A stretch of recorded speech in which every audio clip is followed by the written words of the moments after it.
गुरुमुखो, आज का सत्संग बहुत ही लाभकारी है।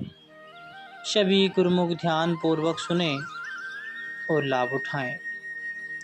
गुरुमुखो, दुनिया में प्रत्येक प्राणी को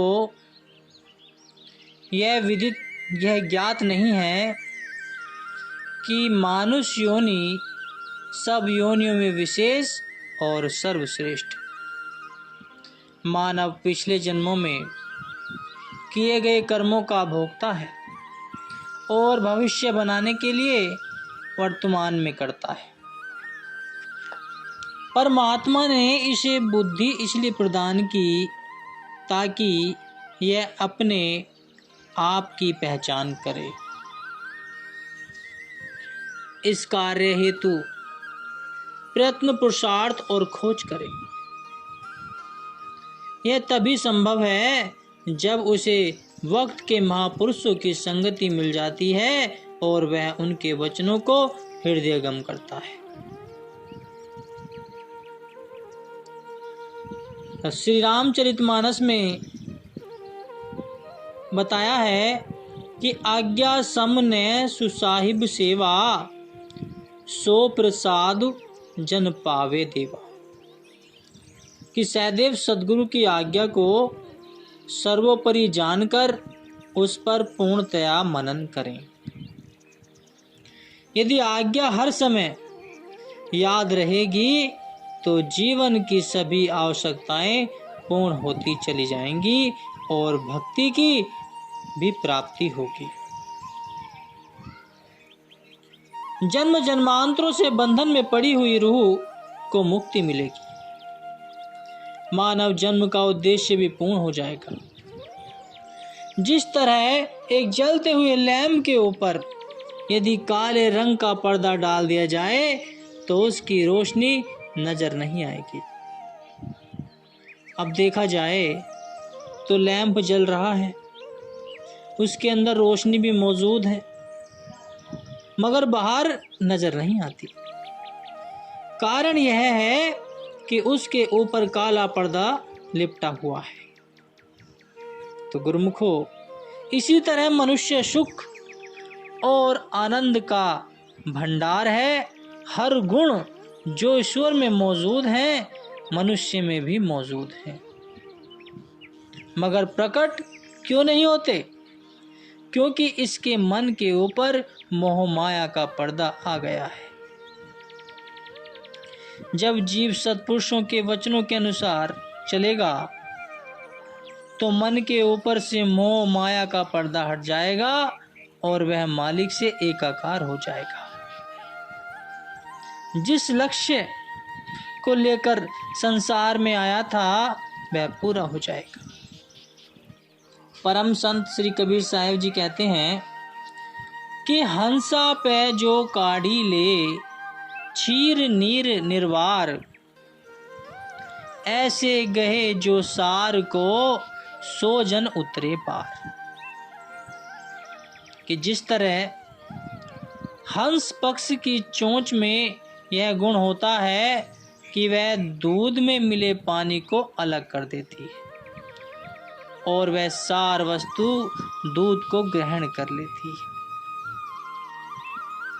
इसी तरह आप जैसे गुरुमुख जन सार वस्तु भक्ति को ग्रहण करते हैं और असार वस्तु माया और मायावी पदार्थों का त्याग कर देते हैं।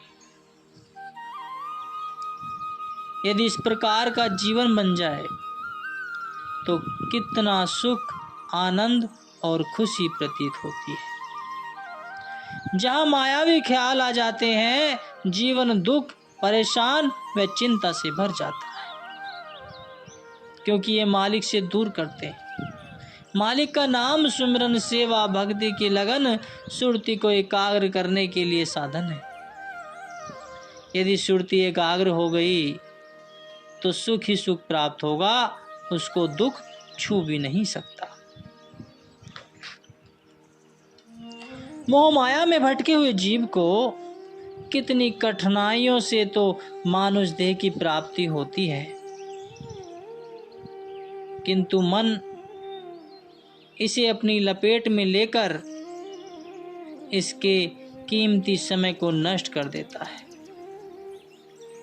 जीवन चाहे कितना भी दुखी, अशांत और विवश बना रहे, परंतु मन स्वभाववश सांसारिक विषयों का ही रस लेना चाहता है।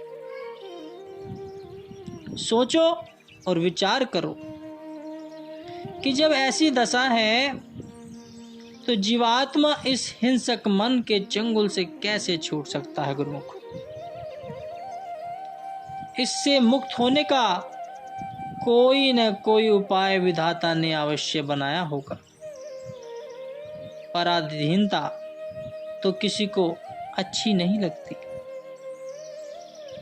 यह बात और है कि जो जन्म जन्मांतरों से दास रह चुका हो वह स्वाभाविक ही दुर्बल और क्षीण होता जाता है। उसमें इतनी शक्ति नहीं रहती जो वह अपने आप ही प्रबल शत्रु का सामना करके उस पर विजय प्राप्त कर सके। अवश्य ही उसे मन की पराधीनता से छूटने के लिए किसी पूर्ण संत महापुरुष के आश्रम की आवश्यकता होती है।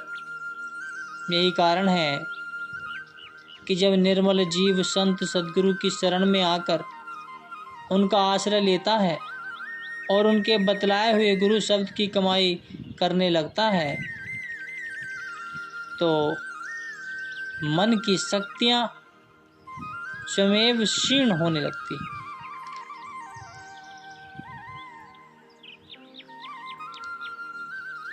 महापुरुषों की शरण में आकर जीव को यह समझ आ जाती है कि मेरा यहाँ आने का उद्देश्य क्या है।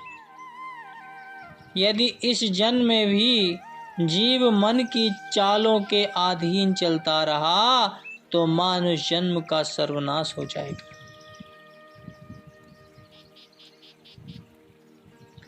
अन्य योनियों में जीव मन का ही शिकार बना रहा, क्योंकि जीव उस समय कर्म करने को स्वतंत्र नहीं रहता था।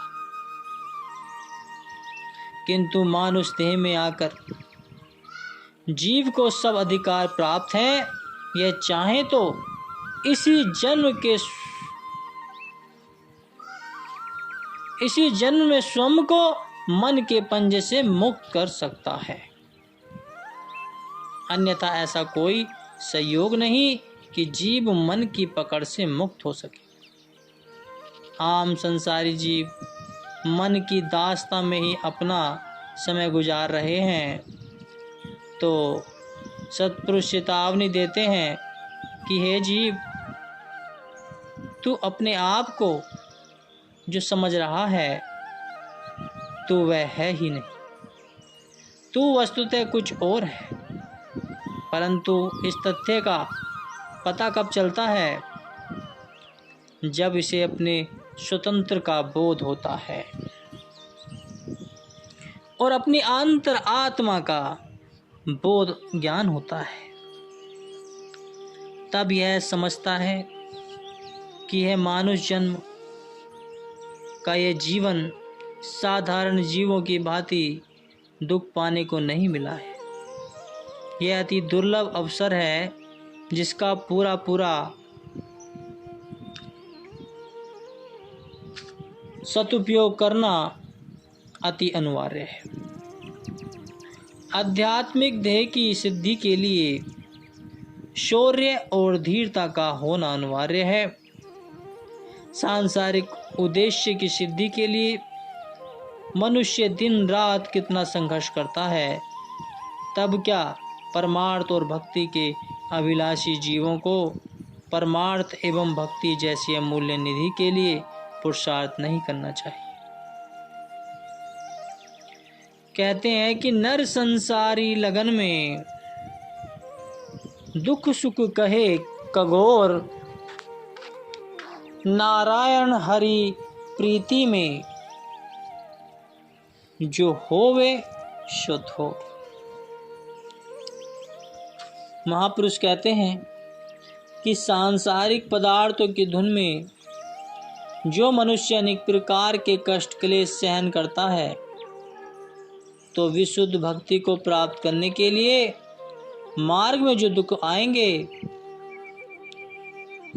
क्या वे झेले न जा सकेंगे। इस पथ में जो भी कठिनाइयाँ सामने आए थोड़ी हैं, सिर देकर भी यदि भक्ति का सौदा मिले तो सस्ता है। शह शह बारी काटिए जे शीस कीचे कुर्बान, नानक सीमती न पावे पर या दूर मकान। कहते हैं कि यदि प्राणों की बलि देकर भी भक्ति मिलती हो तो इसे सस्ता सौदा समझना चाहिए। जिन गुरुमुखों को इस तथ्य की समझ आ जाती है वे अपने कर्तव्य में प्रमाद नहीं करते और न ही इस स्वर्ण अवसर को गवाते। वे अपना संकल्प पक्का रखते हैं, इसमें थिरकते नहीं। जिंदगी का कोई भरोसा नहीं, समय बीतता जा रहा है, थोड़े समय में ही अपने जीवन के वास्तविक उद्देश्य को पूरा करना है। अगर इस समय में मालिक से एक रूप न हुआ तो फिर इंसान की बड़ी हानि होगी और पछताना दोबारा नहीं मिलेगा।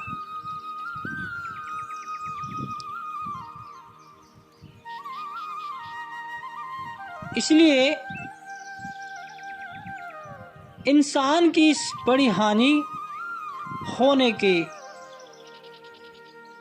साथ साथ यह अवसर दोबारा नहीं मिलेगा। इसलिए महापुरुष जीवों को बार बार सुजाग करते हैं, सचेत करते हैं कि यह समय दोबारा नहीं मिलेगा। जो बीत गया सो बीत गया, जो हाथ में है थोड़ा है या ज़्यादा, उसे गनीमत समझ अपना काम बना लो, वरना समय तो हाथ से निकला जा रहा है।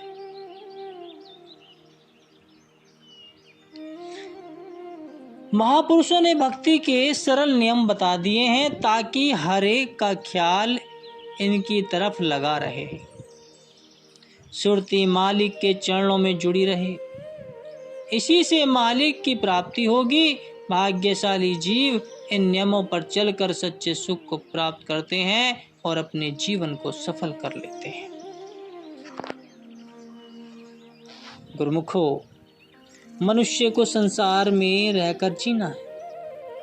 संसार की सकल सामग्री जो कुछ इसके पास है प्रकृति की ओर से इसे यात्रा व्यय के लिए दी गई है, यात्रा में खर्च करने के लिए दी गई है।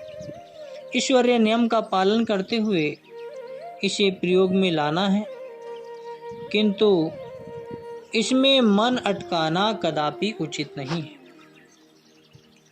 इसके विपरीत चलने वालों को दंड स्वरूप बारंबार 84 लाख योनियों के चक्कर काटने पड़ते हैं। ईश्वरीय नियम के अनुसार चलने और प्रकृति के अनुकूल सभी कार्य करने वालों को सदा हर्ष, स्वास्थ्य और सुखी जीवन मिला करता है। फिर वह कार्य चाहे कोई भी हो, प्राकृतिक नियमों का उल्लंघन कर अनियमितता और असावधानी से केवल जीवा के स्वाद हेतु अधिक खाने वाले मनुष्य सदैव रोगी और आलसी बने रहते हैं। नियम विरुद्ध अन्य कार्य करने से भी ऐसे ही परिणाम मिलेंगे। अपराधी व दोषी को ही न्यायालय में जाने और अधिकारी के सम्मुख उपस्थित होने से भय लगता है। जो व्यक्ति नियमों की अवज्ञा नहीं करता, प्राकृतिक के नियमों का अतिक्रमण नहीं करता, वह प्राकृतिक के न्यायालय में जाने से कभी भयभीत नहीं होगा। सांसारिक भोग ऐश्वर्य बंधु बांधव, मकान जायदाद तथा यहाँ तक कि हमारा अपना शरीर, यह सब कुछ उस मालिक की संपत्ति है।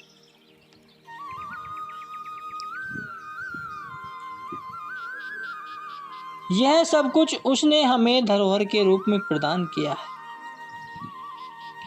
जो इन्हें अनुचित रूप से प्रयोग में लाते हैं, उन्हें विधाता की ओर से दंड भोगना पड़ता है। वह क्या, दुनिया के सब सामान इससे छीन लिए जाते हैं और उसे 84 लाख योनियों में भटकने के लिए छोड़ दिया जाता है। किंतु जो गुरुमुख प्रकृति की मर्यादा को निभाते हुए सांसारिक भोग पदार्थों में लिप्त नहीं होते, वे मृत्यु से भय नहीं खाते और न ही उन्हें यमराज के न्यायालय में जाने का भय होता है। वे सत्पुरुषों के सतुपदेशों अनुसार जीवन व्यतीत करते हुए अपना लोक परलोक संवार लेते हैं। संसार में लिप्त अज्ञानी जीवों की यह दशा है कि जो क्षणभंगुर जगत को सत्य जानते हैं और शुभ कर्म अर्थात प्रभु सुमरन की ओर ध्यान नहीं देते, उन्हें जागता हुआ कहते हैं, और जो असत्य की नींद से जागकर आत्मिक सुधार हेतु सतर्क हो रहे हैं, उन्हें सोया हुआ कहा जाता है। सांसारियों की यह कितनी बड़ी भूल है। जो पथ अस्त पर आ गए हैं उनको मूढ़ कहते हैं, और जो संसार के दीवाने हैं उन्हें श्रेष्ठ समझते हैं। यह सृष्टि जो बादलों की छाया के समान है, आज तक जो किसी की नहीं बनी उसे अपना कहते हैं, और मालिक को जो सबके हितैषी और अपने हैं उनको अपना हितैषी नहीं समझते। अब तनिक विचार करना है कि जहाँ ऐसी भ्रांतियाँ पड़ी हुई हों, वहाँ सत्य व असत्य की परख कैसे होगी। इसका समाधान केवल सत्पुरुषों की सत्संगति में हो सकता है। वे तो निरंतर परमार्थ पथ पर आरूढ़ हो जाने जन जन में जागृति उत्पन्न करते हैं और समझाते हैं कि मानव वास्तव में आत्मा है, पंच भौतिक देह इसका स्वरूप नहीं है। शरीर तो एक यंत्र है जिससे आत्मा के कल्याण का काम लेना है। शरीर सेवक है और आत्मा इसकी स्वामी। सेवक का कर्तव्य है कि स्वामी की सेवा करके उसे प्रसन्न रखे, इसलिए शरीर की चिंता में निमग्न रहना निरर्थक है। आत्मिक उन्नति की ओर ध्यान देना ही मानव का कर्तव्य है। महापुरुषों के उपदेशों पर मनन करके व उनके बनाए नियमों पर चलकर आत्मा का कल्याण करने में ही भलाई है। सेवक जन यही कार्य करके अपना जीवन सफल कर लेते हैं और परलोक भी संवार लेते हैं। बोलो जयकारा, बोल मेरे श्री गुरु महाराज जी की जय।